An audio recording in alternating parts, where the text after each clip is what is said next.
Salut à toi, très cher stand user. Ici Mohamed Abdoul, ton guide en matière de stand.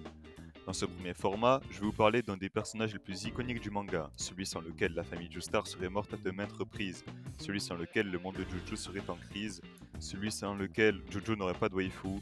Enfin bref, on va parler du personnage secondaire le plus important de tout Jojo, Speedwagon.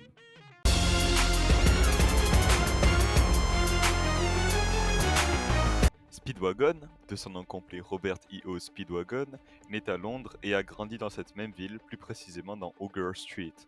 Son enfance n'a pas été facile, il dut voler pour se nourrir et survivre à toutes les horreurs qui se passaient dans son quartier. Il est vite devenu le chef des voleurs de celui-ci, et pour se faire quelques sous, il servait d'intermédiaire à Wang Chan pour vendre ses poisons et drogues. Sa première rencontre avec Jonathan se fit dans Augur Street.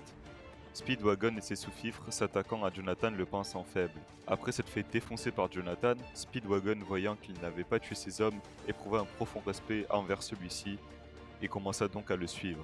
Il accompagna Jonathan durant tout Phantom Blood, l'aidant même dans le combat final de la partie contre Dio. Entre Phantom Blood et Battle Tendency, Speedwagon se rend en Amérique et y découvre un gisement de pétrole. Ce gisement sera un peu comme le début de sa légende, c'est grâce à celui-ci qu'il fonda la fondation Speedwagon. C'est aussi lui qui découvre au Mexique les hommes du pilier, qu'il montre à Straizo, un maître de l'onde, avant de se faire trahir et blesser grièvement par celui-ci.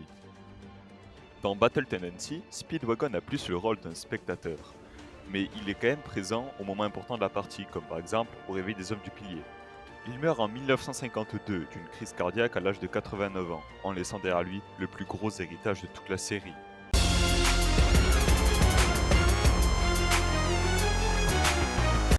L'importance de Speedwagon ne vient pas directement de son vivant. Certes, il a beaucoup contribué aux victoires de nos protagonistes dans la partie 1 et 2, mais c'est dans l'héritage qu'il laisse à la lignée Joestar que lui vient son importance.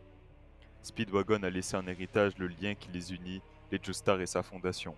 Je ne pense pas que j'ai besoin d'expliquer pourquoi la fondation Speedwagon était importante dans JoJo.